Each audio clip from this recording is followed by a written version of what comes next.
In a remote corner of the central Pacific Ocean, lying along the equator, is a group of widely scattered islands which make up the Republic of Kiribati. A small island developing state in the middle of the Pacific, Kiribati is a cluster of 33 atolls with a total land area of 800 square kilometers. Much of the main atoll, Tarawa, is barely half a kilometer wide and lies just 3 meters above sea level. A tropical paradise now experiencing the effects of climate change. Like its Pacific neighbors, the Republic of Kiribati is known to be one of the most vulnerable countries to the adverse impacts of climate change. South Tarawa's high population density, socio-economic conditions, along with the limited land area and low-lying land levels, leave it particularly susceptible to the impacts of periodic coastal flooding and coastal erosion. Population growth and the availability of resources remain at the forefront of many of the challenges of development faced by those who live here. And climate change adds to the burden this atoll nation faces today.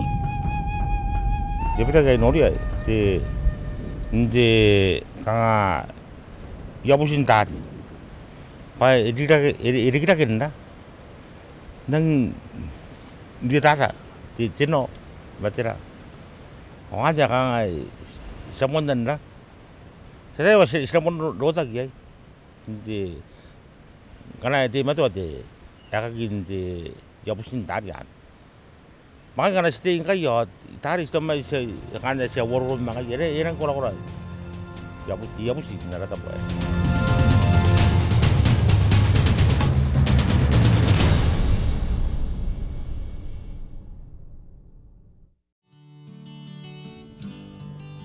Addressing climate change and climate variability in Kiribati and finding ways of effectively adapting to their impacts is a major task involving all sectors of society. In August 2012, a climate change media training workshop was conducted on South Tarawa, attracting participants from government, non-governmental organizations and the mainstream media. The workshop provided a platform to discuss, learn and share good practices about climate change and its effects and the role of participants in climate change awareness, education, communication and public access to information. This initiative is part of the efforts of the European Union-funded Global Climate Change Alliance Pacific Small Island States project, which is being implemented in 9 Pacific Small Island states, including Kiribati. What we're basically doing is trying to support the environmental health monitoring capability.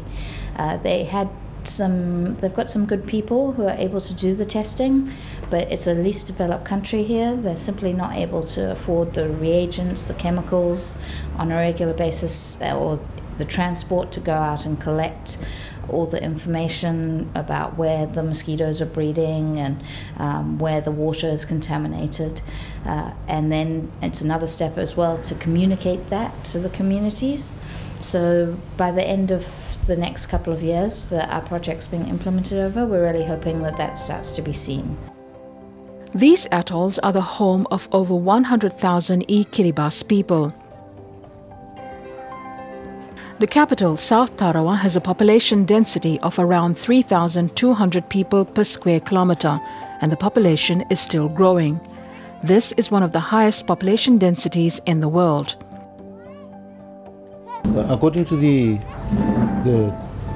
2010 population census, we have counted more than 100,000. In fact, it's about 103,000 people in Kiribati. South Tarawa is about 50% of that number. So that's increasing the influx of people from outer islands to the capital, the urban area.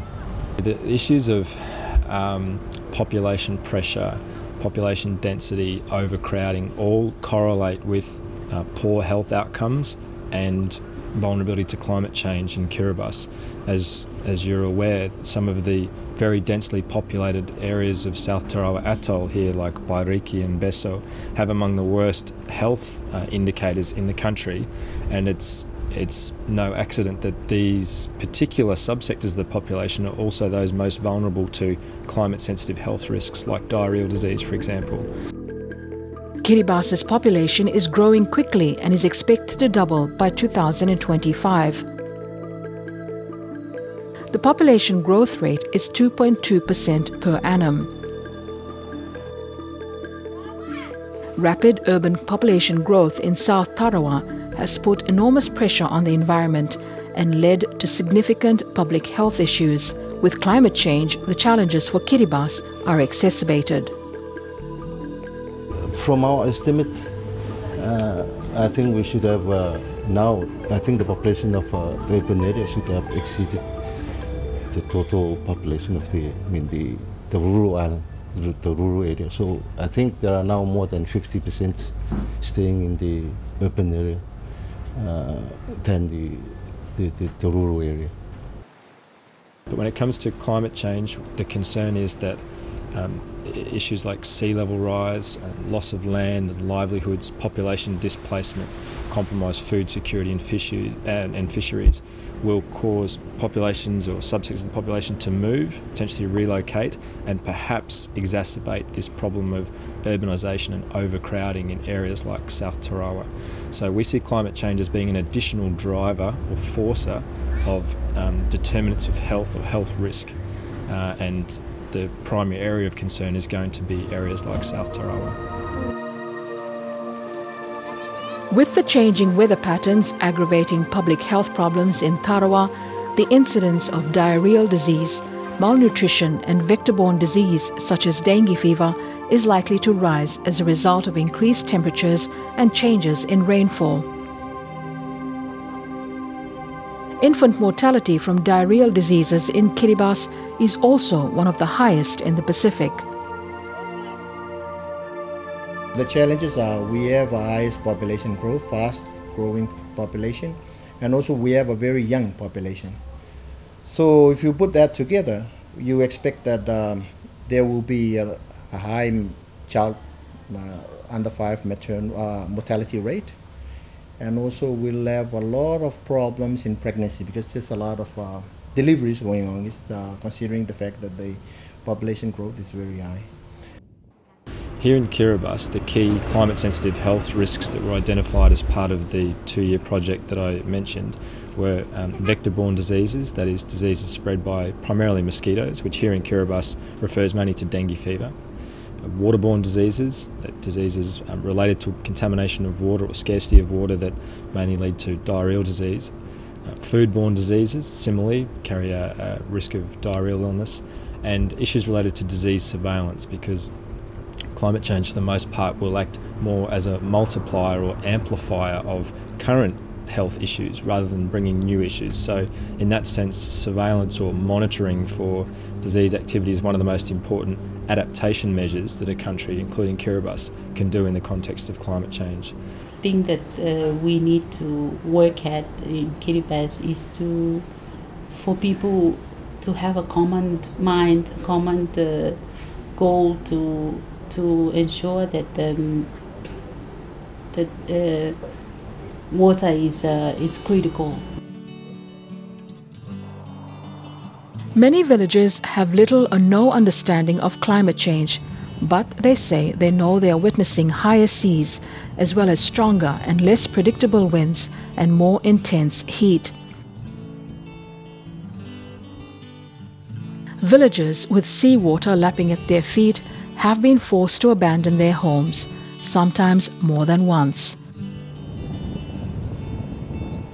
The highest tide, which occurs once or twice every year, is known as king tide in Kiribati and many other Pacific islands.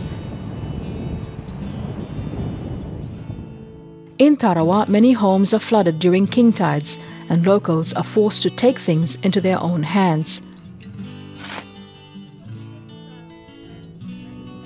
Bob Theoram from the island of Arare has lived on the water's edge in Temwaiku, the northernmost tip of South Tarawa, for more than 12 years after relocating twice. Even then, he has no peace as he continually rebuilds the seawall to protect his family. He also had to rebuild his house on makeshift stilts, but the rising water has made him think twice about living on this island he calls home.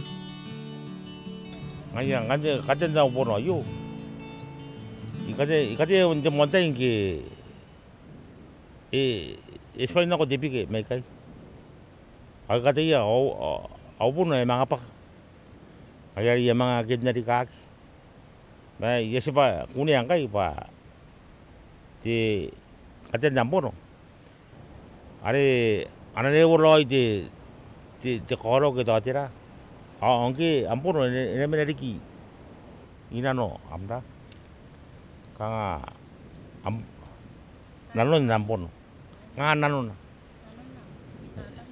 nanon yang pare are pun anane woloi de koro de pa angke kan de inano lik I think that's where we are trying our best to invest in the people themselves, because we can't stop overcrowding. People will continue to come to the capital island because this is where most of the education, good education, hospital, medical care, they also looking for employment opportunities. But us at the Environment Division, I think it's our role to invest in the people themselves, raising their awareness on the importance of why the waste and pollution is a big problem, and how they can work together with the community, with the government to address the problems, as well as also getting them to aware what are the global climate change impacts and what would happen if we continue to generate waste and pollution in the countries.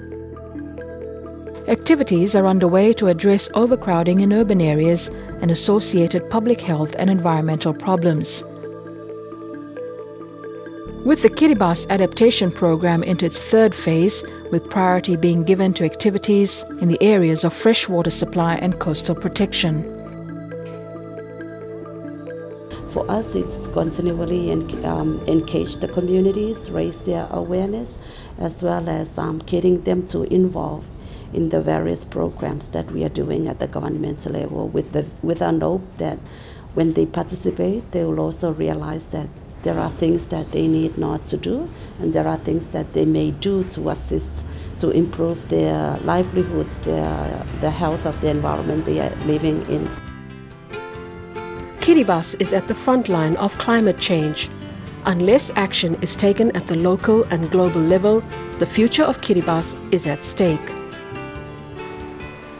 This tiny island nation faces a daunting range of environmental challenges, and many of these are exacerbated not only by climate change and climate variability, but also by other development changes, such as population density, health problems, and unsustainable human practices. The time to act is now. Responding to climate change is everyone's responsibility.